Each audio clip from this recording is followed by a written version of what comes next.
이 시간에는 은혜로 호위하시리이다 라는 제목을 가지고 말씀 증거하도록 하겠습니다. 제목을 함께 따라 하겠습니다. 은혜로 호위하시리이다. 여러분은 호위하다라는 단어를 많이 들어보셨습니까? 평소에는 잘 못 들어보셨을 텐데 사극 드라마를 보시면 호위무사를 이렇게 들어본 적이 있을 거예요. 왕이나 고관직 인물들을 지키는 그런 사람들을 호위무사라고 얘기하는데, 호위라는 것은 가까이 따르면서 두루 보살피고 돌아보는 것을 호위라고 얘기합니다. 쉽게 말하면 사방에서 그를 안전하게 보호하고 지킨다라는 뜻을 가지고 있습니다.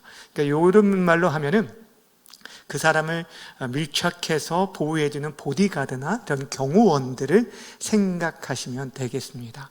여러분, 오늘날 시대 많은 사람들이 자신을 지키기 위해서 뭔가 안정된 것들을 붙들고 찾으려고 애를 씁니다. 이것만 있으면 내 삶이 안정될 것 같다라고 여기면 수단과 방법을 가리지 않고 그것을 얻으려고 합니다. 어떤 사람들은 나에게 누군가, 그러니까 어떠한 사람을 통하여서 그 사람을 통해서 보호와 또 인도를 받으려고 하고 지킴을 받으려고 하는 사람이 있는가 하면 자기 스스로를 지키고 보호하기 위해서 흔히 세상의 힘이 되어지는 물질과 권력을 붙잡으려 하는 것을 보게 됩니다. 그런데 오늘 본문에 시인은 다른 어떤 것을 자신의 호위로 삼지 않았다는 것이에요. 오늘 본문에 보면은 수많은 군대와 군사들을 통하여서 자신을 호위해 주옵소서라고 기도하지 아니하고 오직 여호와의 은혜로 자신을 호위해 주고 하나님을 찾는 자, 하나님께 피하는 자들을 호위해 주실 것을 기도하고 있는 것을 보게 됩니다. 왜냐하면 그 호위만이 가장 우리를 안전하게 지켜주기 때문입니다. 오늘 시편 5편의 별명은 보호를 구하는 아침 기도라는 그런 별명을 가지고 있습니다. 우리가 3편에서도 아침 기도라고 아침 시편이라고 이렇게 말씀드렸는데, 내용상으로는 4편과 아주 유사한 그런 내용을 가지고 있습니다. 대적들로 인해서 많은 어려움이 있을 때 하나님의 보호와 도우심을 구하는 그런 기도를 보게 됩니다. 여러분, 시편이 전체가 몇 편으로 되어 있냐면 150편으로 되어 있는데, 그 가운데 표제어에 등장하는 다윗의 시라고 표시되어 있는 시만 해도 73편이 됩니다. 그리고 그 외에도 실질적으로 표제어는 나타나지 않지만 그 내용상 이것은 다윗의 시라고 이렇게 추정하는 시까지 하면은 반절 이상이, 그러니까 시편 가운데 반절 이상이 누구의 시냐면 다윗의 시예요. 다윗은 굉장히 많은 시를 기록하였고 그것이 우리에게 성경으로 우리에게 남겨지고 있는데, 그의 삶이 사실 평탄한 때 지었던 시보다 곤고하고 어렵고 환난과 고통 가운데 많은 시를 지었다라는 것입니다. 다시 말하면 그의 인생 가운데 겪게 되는 그 많은 어려움들은 오히려 그가 더욱 누구를 의지하게 만들었냐면 하나님을 의지하게 만들었고, 그것이 그의 노래가 되고 시가 되었던 것을 보게 되어집니다. 사랑하는 여러분, 모든 사람들이 어려움을 당했다라고 해서 다 낙심하고 주저앉는 것이 아닙니다. 어떤 사람들은 그 어려움들을 피하기 위해서, 그 상황들을 피하기 위해서 살아가는 사람도 있지만, 오히려 그 시간들 속에서 살아계신 하나님 앞에 더욱더 친근하게 더 가까이 나아가는 그런 믿음의 사람들을 보게 됩니다. 우리가 지난 시간에 살펴봤던 시편 4편은 어떤 가운데 그가 고백했냐면, 어려운 가운데 직면하였지만 그가 나중에는 내가 평안히 눕고 자기도 하리니 나를 안전하게 지키시는 분은 오직 누구시다고요? 여호와시다라는 그런 고백을 가지고 밤에 단잠을 자는 그런 모습을 살펴보았습니다. 오늘 5편은 그런 어려움 가운데 그가 어떻게 기도하였는지 그 기도를 우리가 함께 살펴보려고 합니다. 시편 5편은 크게 세 부분으로 나누게 되어집니다. 1절부터 3절까지는 시인이 기도하며 나갈 때 어떻게 기도하였는지 그 기도의 자세에 대해 대해서 우리에게 소개해주고 있고, 또 4절부터 7절까지는 기도의 근거를 소개해주고 있어요. 어떤 자가 기도할 수 있는지, 어떤 자가 하나님께 나아갈 수 있는지를 보여주고 있고, 그리고 8절부터 마지막 절까지는 그 기도의 구체적인 내용을 소개해주고 있습니다. 다시 말하면 기도의 자세와 기도의 근거와 기도의 내용에 대한 내용이 오늘 본문에 소개되어져 있습니다. 자, 그렇다면 먼저 1절부터 3절까지를 통해서 시인이 어떤 자세로 기도하며 나아갔는지를 함께 보도록 하겠습니다. 1절부터 3절까지 함께 읽겠습니다. 시작. 여호와여, 나의 말에 귀를 기울이사 심정을 헤아려 주소서. 나의 왕, 나의 하나님이여, 내가 부르짖는 소리를 들으소서. 내가 주께 기도하나이다. 여호와여, 아침에 주께서 나의 소리를 들으시리니 아침에 내가 주께 기도하고 바라리이다. 아멘. 다윗이 얼마나 간절한 마음으로 지금 하나님께 기도하고 있는지 9절마다 지금 소개해주고 잘 보여주고 있는데, 가장 먼저 하나님의 이름을 부릅니다. 여호와여 라고 부르면서 자신의 말에 귀를 기울여 줄 것을 지금 호소하는 것을 보게 됩니다. 온 세상을 다스리시는 하나님께서 지극히 작은 자이지만 자신을 주목해 주시고 자신의 기도를 들어주실 것을 지금 요청하고 있습니다. 그러면서 1절 후반절을 보면 나의 심정을 헤아려 주십시오 라고 얘기합니다. 여기서 이 심정이라는 단어가요, 한숨이라는 단어예요. 탄식이라는 단어예요. 그러니까 자신의 그 한숨 소리를 헤아려 주시고 들어주십시오 라고 얘기하는 거예요. 마치 이렇게 한나가요, 자식이 없어 고통하는 가운데 하나님 앞에 정말 울며 기도하는데 소리조차도 제대로 들리지 않고 웅얼거려서 엘리가 볼 때, 제사장이 볼 때 술 취한 것처럼 들렸던 것처럼, 그런 한숨과 같은 소리, 이것이 바로 탄식과 같은 똑같은 단어거든요. 근데 그런 그의 심정을, 그의 한숨을, 그의 탄식을 하나님, 나의 그 탄식을 헤아려 주십시오, 들어주십시오 라고 지금 기도하고 있습니다. 2절에서는 좀 더 적극적으로 내가 부르짖는 소리를 들어주십시오 라고 얘기합니다. 여러분, 우리가 기도할 때 때로는 묵상하며 기도할 수도 있어요.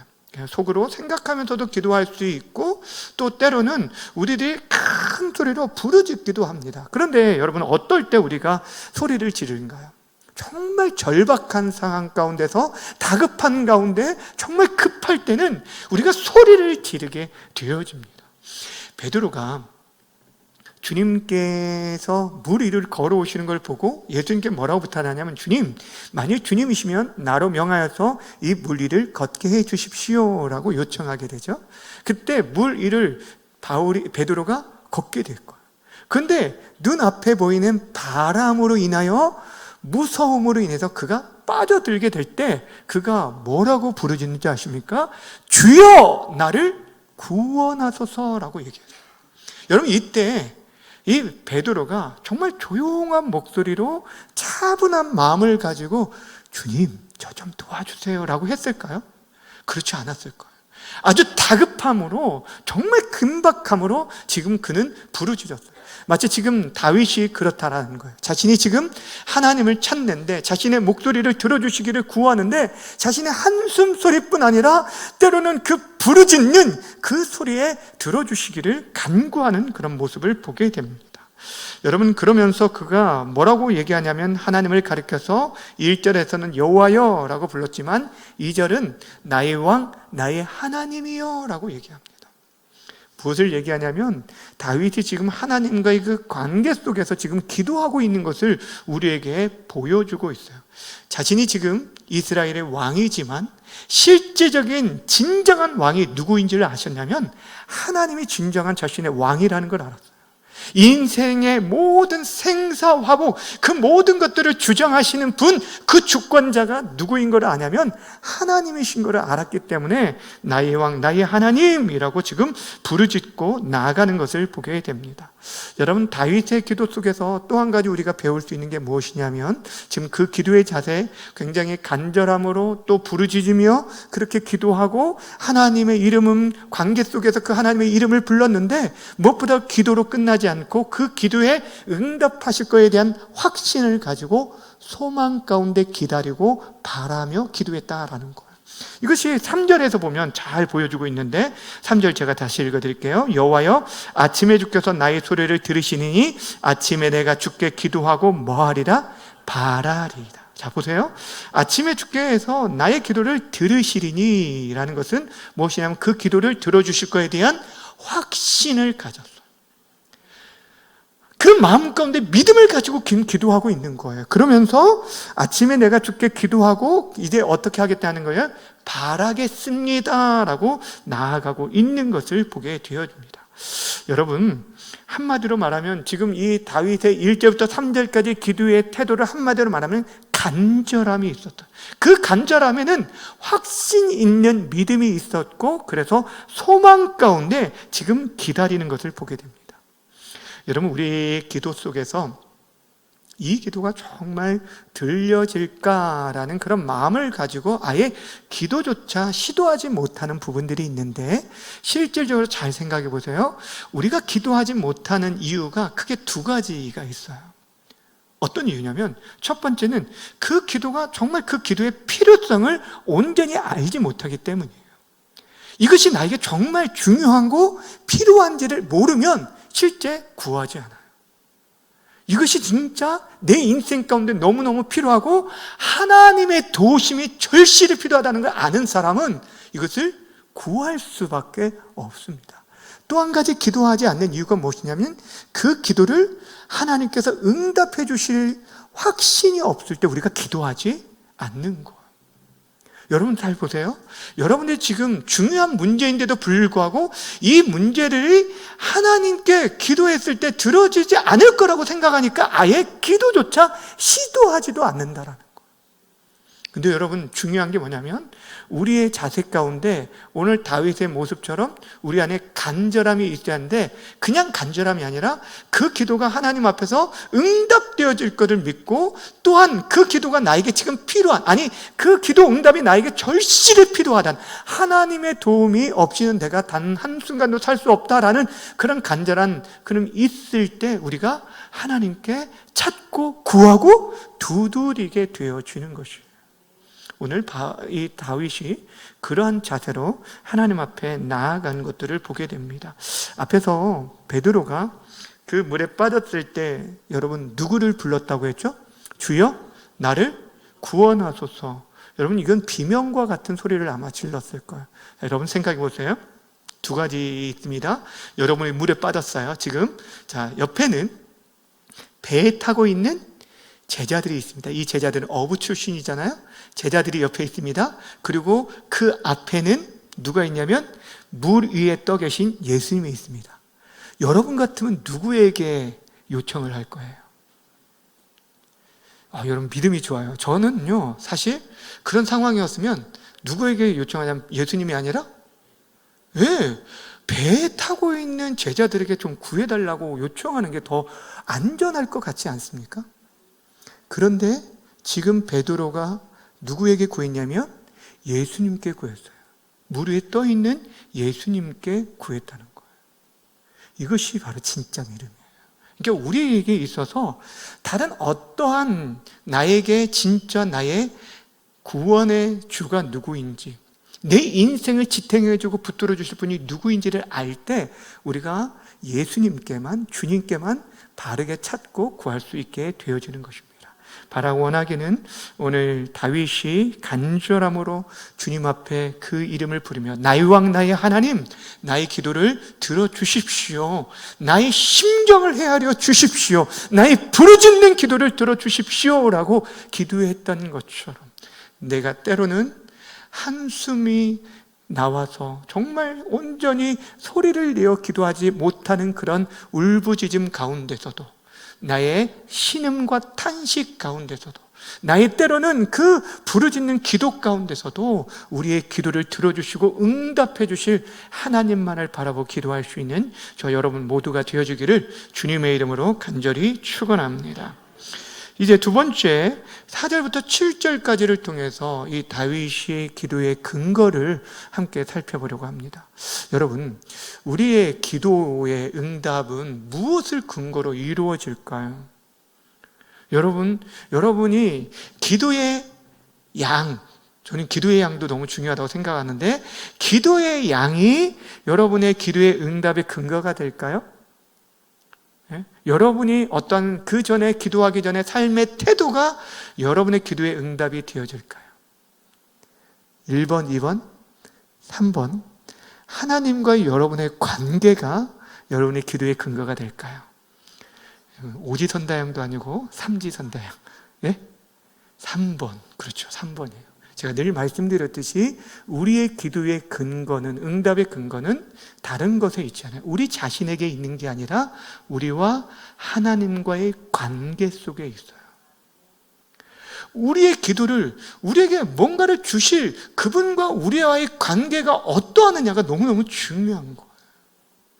하나님 앞에 모두가 기도한다라고 할지라도 하나님께서 우리의 기도를 들어주신 것은 우리가 하나님과의 관계 속에서 그분이 우리의 아버지가 되시고 하나님이 우리의 하나님이 되어주시기 때문이에요.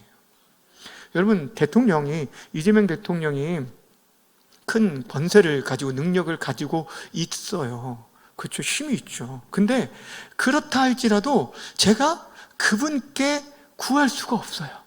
왜요? 그분이 저를 전혀 모르기 때문이에요. 제가 구할 수도 없어요. 그런데 저는 하나님께는 구할 수 있습니다. 왜냐하면 그분이 저의 아버지가 되시기 때문이에요. 이것이 기도 응답의 가장 중요한 거예요. 오늘 여러분 본문에서 4절부터 6절까지 이제 어떤 얘기를 하냐면, 하나님과의 우리의 관계 속에서 두 가지 크게 구분되는 게 있는데, 뭐냐면은 하나님께서 기뻐하시는 자와 기뻐하지 않는 자, 하나님께 나아갈 수 있는 자와 나아갈 수 없는 자, 하나님의 자녀, 그러니까 하나님의 옳다 여기는 자, 그렇지 않은 자, 그러니까 의인과 악인이 대조되어서 나타납니다. 그러면서 4절부터 6절까지는 하나님께 나아갈 수 없는 자에 대해서 쭉 소개해 주고 있어요. 자, 4절부터 6절까지를 한번 읽어볼까요? 시작. 주는 죄악을 기뻐하는 신이 아니시니 악이 주와 함께 머물지 못하며 오만한 자들이 주의 목전에 서지 못하리이다. 주는 모든 행악자를 미워하시며 거짓말하는 자들은 멸망시키시리이다. 여호와께서는 피 흘리기를 즐기는 자와 속이는 자를 뭐 하신다고요? 싫어하시나이다. 아멘. 하나님이 싫어하는 것들에 대해서 쭉 소개하고 있어요. 하나님 앞에 나아갈 수 없는 자를 말합니다. 여러분, 하나님은 그분이 본성상 거룩하신 분이기 때문에 여러분, 악을 가까이 할 수 없습니다. 죄를 가까이 할 수 없는 거예요. 여러분, 하나님이 죄인을 사랑한다라고 할 때 실질적으로 우리 안에 죄가 있기 때문에 사실 가까이 할 수 없습니다. 우리들 가까이 할 수 없어요. 우리를 그리스도의 보혈로 덮어주실 때만이 그분이 우리를 용서하시기로 작정하셨기 때문에 우리가 하나님께 나아갈 수 있는 것이지, 여러분, 거룩하신 하나님께 죄인들은 가까이 나아갈 수 없는 거예요. 오늘 본문에서 말하는 게 계속 그런 뭐냐면, 하나님은 죄악을 기뻐하시는 신이 아니다. 의를 기뻐하시기에 악을 미워하시는 분이에요. 악이 주와 함께 머물지 못한다라고 할 때 이 머물지 못한다는 것은 잠시도 함께 할 수 없는, 조금이라도 여러분, 하나님께서는 그 악과 죄와 함께 할 수 없는 분이라고 말하고 있는 것이에요. 특별히 오만한 자는 하나님 앞에 설 수 없다라고 얘기합니다. 성경은 뭐라고 말하냐면, 하나님 가까이 하시는 분이 있다, 가까이 하는 자가 있다고 했어요. 어떤 자를 가까이 하신다고요? 겸손한 자를 가까이 하신다. 그러니까 겸손과 반대되는 교만한 자, 하나님을 없인 여기는 오만한 자는 하나님께서 멀리 하시고 그를 내치신다라고 말씀하고 있어요. 더 나아가서 거짓말하고 피 흘리기를 즐기고 속이는 자를 싫어하신다라고 얘기하고 있어요. 여러분, 지금 다윗이 4절부터 6절까지 이 얘기를 하고 있는 이유가 무엇일까요? 자신을 지금 대적하는 자들이 아마 이러한 자들이었을 거라고 판단을 합니다. 지금 그들이 아무리 다윗을 모함하고 할지라도 그들이 전혀 하나님께 나아갈 수 없는 자라는 거예요. 그 사람들이 무리가 아무리 많고 그 사람의 권력과 힘과 능력이 아무리 강대할지라도 그들은 하나님께서 나아갈 수 없는 자이고 하나님이 미워하시는 자이기 때문에 자신이 연약하고 그들에 비해서 숫자가 작을지라도 그들과 상대되지 않은 것을 지금 대조해서 말하고 있는 것입니다. 근데 또 한편으로는 여러분, 우리의 기도할 때 우리의 기도가 막히는 이유가 만약에 우리 가운데 하나님 앞에 우리의 기도가 드려지지 않는다라고 한다면 우리와 하나님 사이에 막혀 있는 것이 어떤 죄의 모습이 있는가를 생각해보고 우리 자신을 돌아보라는 것. 이사야 59장 1절 2절은 우리에게 아주 분명하게 이렇게 말씀하고 있어요. 여호와의 손이 짧아 구원하지 못하심도 아니요 귀가 둔하여 듣지 못하심도 아니라 오직 너희 죄악이 너희와 너희 하나님 사이를 갈라놓았고 너희 죄가 그의 얼굴을 가리어서 너희에게서 듣지 않으시게 함이니라 라고 말씀하고 있어요. 여러분, 하나님께서는 우리의 마음의 생각까지도 아신다고 말씀하고 있고 우리가 간구하지 않는 것까지도 다 아시고 미리 아시고 주시는 분이라고 말씀하고 있어요. 그럼에도 불구하고 하나님께서 우리가 간구하는데도 불구하고 듣지 않으심은 하나님께서 이제 나이가 드셔서 귀가 어두우셔서 못 듣는 게 아니라는 거예요. 그분의 손이 짧아가지고 우리에게까지 이 한국 땅에 있는 이 지금 성탄에 있는 우리에게까지 그의 능력을 미치지 못하는 것이 아니라는 거예요. 우리와 하나님과의 사이에 막힌 것이 있는데 바로 죄가 있기 때문이라고 말씀하고 있어요.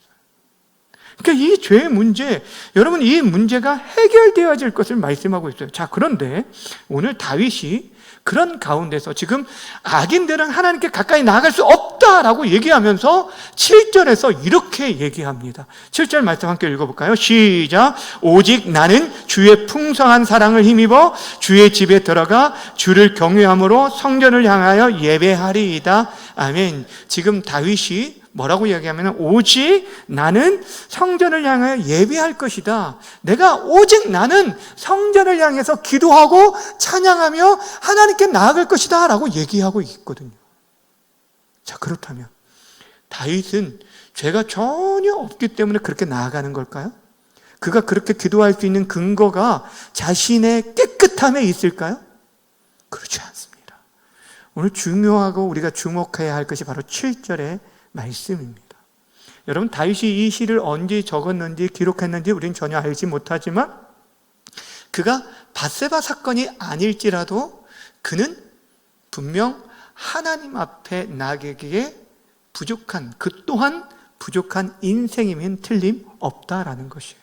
이 땅의 모든 인생들이 의인은 없나니 하나도 없다라고 주님께서 말씀하신 것처럼 우리의 의로 하나님 앞에 나아갈 수 있는, 우리의 행위로 하나님께 나아갈 수 있는 사람은 단 한 사람도 없다라는 것이에요. 근데 오늘 다윗이 그가 담대하게 나아갈 수 있었던 근거가 하나 있었어요. 뭐라고 말하냐면 중간에 잘 보세요. 오직 나는 주의 풍성한 사랑을 힘입어서 주의 집에 들어가겠습니다 라고 얘기합니다.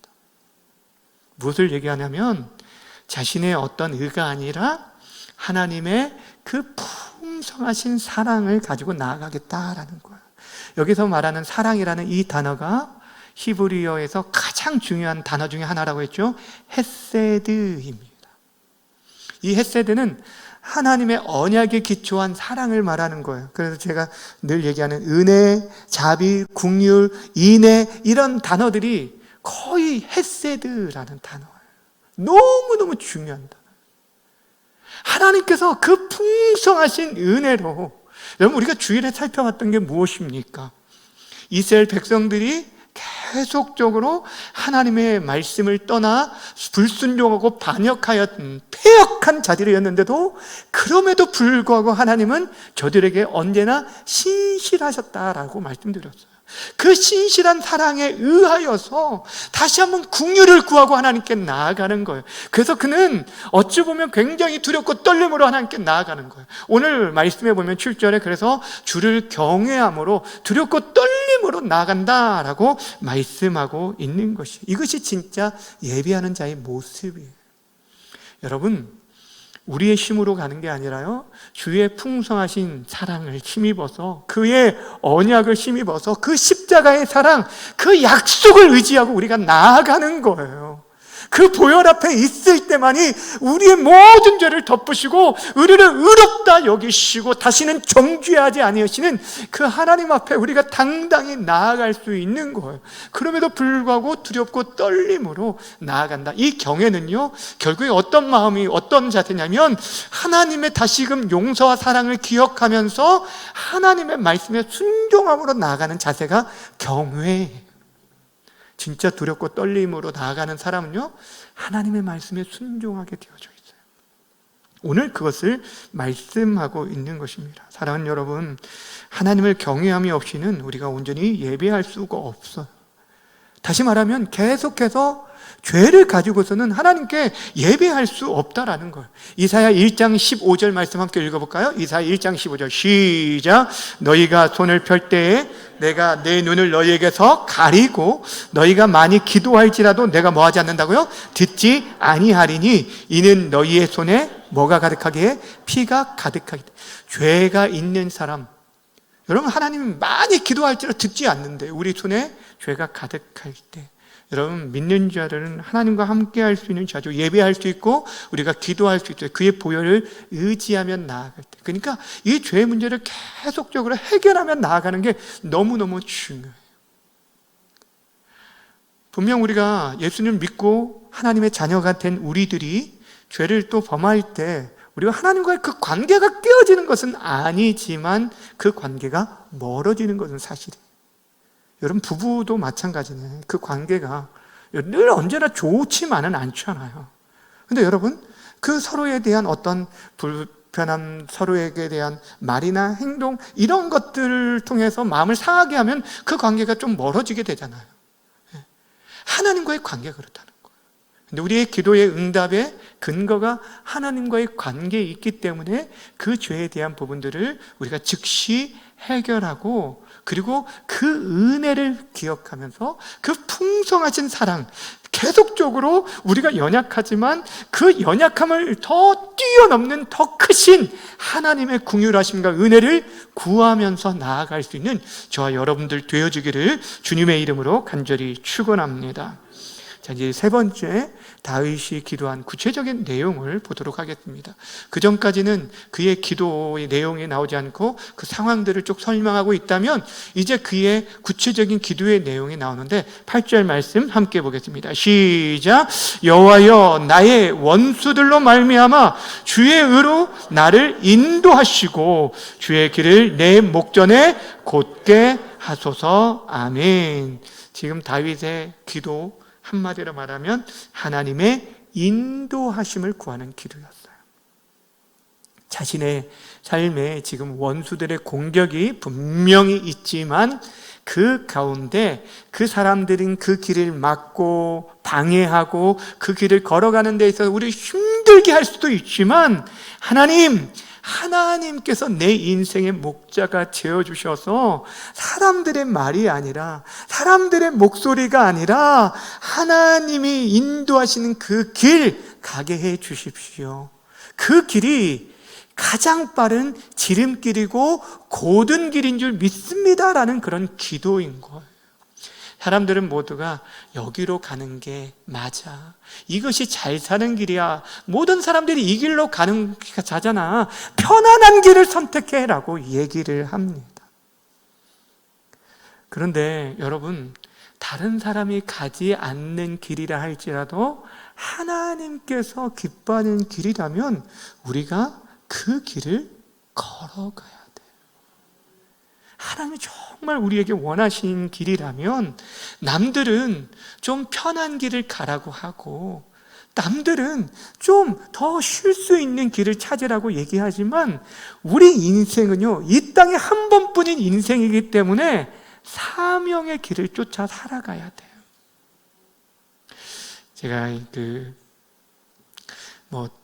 저희 딸이 이제 의대 공부를 하고 있기 때문에도 그렇지만 관심이 조금 있어서 이렇게 보면 전공의들이 이렇게 그 과를 선택을 하잖아요. 6년을 다 끝나고 이제 인턴을 하고 레지던트를 하는데 인턴 들어갈 때, 과를 들어갈 때 그 과를 선택할 때 많은 사람들이 어디로 몰립니까? 수입이 많은 곳, 좀 쉽고 편한 길을 많이 선택을 해요. 근데 그런 때마다 제 마음 가운데 어떤 두 가지 마음이 있어요. 제 딸이 나중에 좀 편한 길을 선택했으면 좋겠다라는 마음도 있지만, 그런데 제 마음 가운데 기도하는 것은, 속으로 기도하는 것은 진짜 하나님이 보여주신 사명의 길을 좀 걸어갔으면 좋겠다. 진짜 하나님께서 기뻐하는 곳에 그 과로 가서 그렇게 쓰임 받았으면 좋겠다라는 마음이 있어요. 모르겠어요. 본인의 마음은 어떨지 모르겠지만 제 마음은 좀 그런 마음이 있어요. 제가 무엇을 말씀드리려고 하냐면, 여러분, 다윗이 지금 말하는 것은 사람이 만드는 그 길이 아니라 하나님이 인도하시는 그 길을 걷게 해달라고 기도하고 있어요. 우리에게 필요한 게 바로 그거예요. 하나님이 기뻐하시는 그 길을 걸어가야 돼요. 지금 다윗이 이제 9절에서 10절에서 뭐라고 얘기하냐면, 자신을 힘들게 하는 악인들에 대해서 얘기하면서 하나님의 공의를 구하고 있거든요. 9절 10절에 보세요. 그들의 입에 신실함이 없고 그들의 심중에 심히 악하며 그들의 목구멍은 열린 무덤 같고 그들의 혀로는 아첨하나이다. 하나님이여 그들을 정죄하사 자기 꾀에 빠지게 하시고 그 많은 허물로 말미암아 그를 쫓아내소서. 그들이 주를 배역함이니이다 라고 얘기하잖아요. 입술, 심중, 목구멍, 혀, 말로 하는 것들, 그러니까 굉장히 말로 상처를 많이 주는 악인들을 보게 되어주죠. 네가 그러고도 하나님의 자녀야 라고 아마 그렇게 말했던 것 같기도 하고, 여러 가지 우리가 생각할 수 있을 것 같아요. 근데 하여튼 간에 입술로 사람들을 많이 상처를 주는 일들이 이 시대에도 많은데, 지금 그 다윗이 이러면서 뭐라고 얘기하냐면, 하나님 앞에 기도할 때 하나님, 저들을 죄에 대해서 정죄해 주셔서 자기 꾀에 빠지게 해 주십시오. 뭐에 빠지라고요? 자기 꾀에 빠지게 해 주십시오. 그리고 그 많은 허물로 말미암아 그들을 쫓아내 주십시오 라고 기도합니다. 여러분, 이제 시편을 계속 살펴볼 텐데, 여러분이 시편을 보다가 당황하지 말아야 할 게 뭐냐면, 때로는 이 악인들이 마귀를 구하는 그런 기도가 나오게 되거든요. 아니, 어떻게 하나님께 기도하는데 어떻게 이런 기도를 할 수 있을까? 그것도 다윗이 그런 기도를 많이 합니다. 대적들 멸하게 해주시고 그 일을 꺾고 허리를 분질러 버리시고 이런 기도가 나오게 됩니다. 그렇다고 기도를 막 그대로 성경에 나왔으니까 따라하라는 얘기가 아니라, 무엇을 얘기하냐면, 다윗은 지금 그 가운데 자신의 어떤 복수를 위해 그런 기도를 하는 것이 아니라, 그들이 주를 반역하였기에 하나님의 공의가 이루어지기를 지금 기도했다는 것을 여러분 주목하셔야 돼요. 다시 말씀드립니다. 여러분, 지금 그들이 하나님을 대적하고 배반하였기에 악을 행하고 자신을 높여서 오만하고 살게 있어요. 그렇기 때문에 지금 다윗은 개인적인 복수심에 이렇게 말하는 게 아니라 하나님의 공의가 이 땅에 실현되기를 지금 구하면서 기도하고 있는 거예요. 여러분, 이것이 바로 우리의 기도가 되어야 돼요. 그래서 뭐라고 얘기하냐면 11절과 12절은, 하나님, 그렇게 악을 추구하는 자들은 망하게 되어지지만 의의 길을 걷는 사람들, 끝까지 이 길이 힘들지라도 끝까지 죽게 피하고 주를 사랑하는 자들에게는 이러한 기쁨을 주십시오.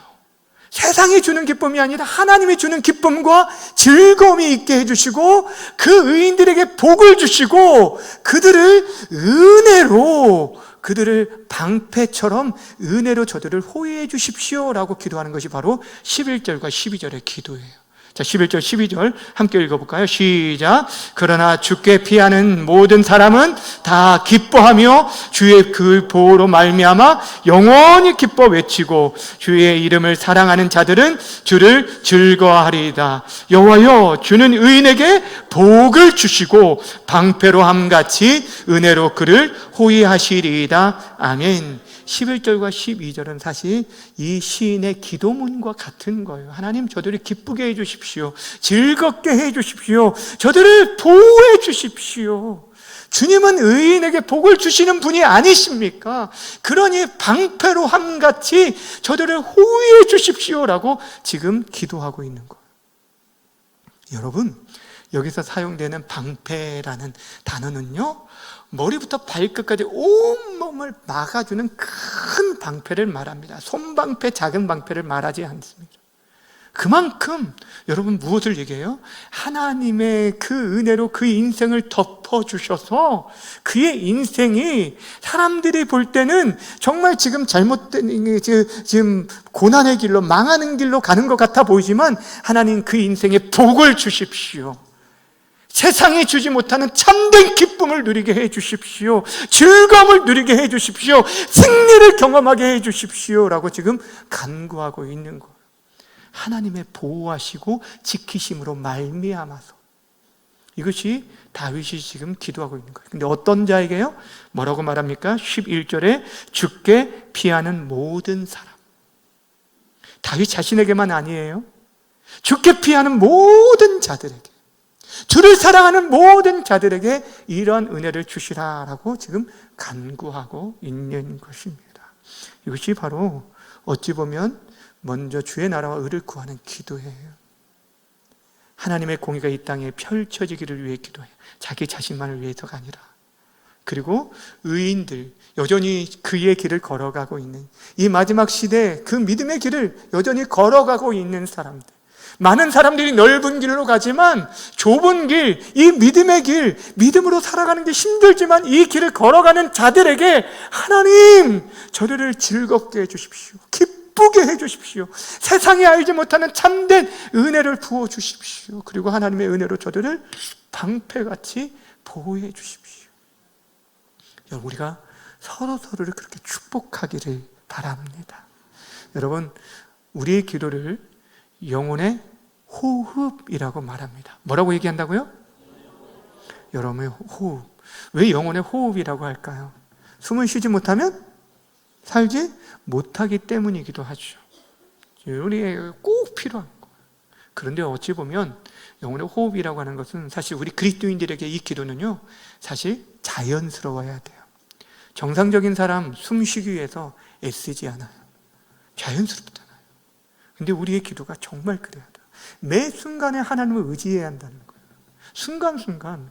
때로는 길을 갈 때든 운전할 때든요, 여러분 그 순간순간 생각날 때, 정말 잊어버리지 않기 위해서 제가 애쓰는 것 중에 하나가 뭐냐면, 기도 부탁을 받으면 그 자리에서 생각 속에서 저 마음 속에서 먼저 기도를 하고 시작을 해요. 왜냐하면 그 사람, 제가 기도하겠습니다 약속한 그 기도를 지키기 위해서 나름대로 애쓰는 방법 중에 하나가 그 기도를 짓는 즉시 그 자리에서 기도하려고 노력합니다. 여러분, 우리가 계속적으로 순간순간 기도하는, 사도 바울이 범사에 감사하라, 쉬지 말고 기도하라, 항상 기뻐하고 쉬지 말고 기도하고 범사에 감사하라. 우리의 일상의 모든 삶 속에서 하나님께 정말 그렇게 살아갈 수 있다면 얼마나 좋겠습니까? 바로 원하기는 오늘 다윗이 편안한 때가 아니었어요. 그 고난과 환난 가운데 있었지만 그럼에도 불구하고 그의 기도를 들어주실 분이 누구인지를 알았기 때문에, 그분이 나의 왕, 나의 하나님이신 것을 알았기 때문에 그분께 자신의 모든 삶의 문제를 의탁드리면서 기도하며 나아갔던 모습을 보게 됩니다. 사랑하는 여러분, 누가 기도합니까? 정말 주님을 사랑하는 자, 주님만 나의 힘과 도움이 되는 자, 그것을 아는 자는 기도합니다. 시간이 없어서 못한다고요? 아닙니다. 진짜 사랑하면 사랑하는 사람을 위해서 시간을 냅니다. 물질을 쏟게 되고 마음을 쏟게 되어져 있어요. 정말 사랑하면 그래요. 우리 기도도 마찬가지. 우리가 정말 주님 사랑하면 새벽을 깨우게 되고요, 정말 주님 사랑하면 우리가 하나님 말씀 앞에 나아가게 되고 엎드려 기도하게 되어지는 거예요. 그런 은혜가 저와 여러분에게 있어져서 정말 우리의 기도를 통하여서 하나님의 그 호의하심, 다른 어떤 것을 여러분의 그 보호와 여러분의 피난처로 삼지 않으셨으면 좋겠어요. 주의 은혜가 여러분과 함께 한다면 여러분, 우리는 그것만으로 충분합니다. 그 은혜로 우리는 살아갈 수 있습니다. 그렇게 믿음으로 살아가는 우리 모두가 되어주기를 주님의 이름으로 간절히 축원합니다.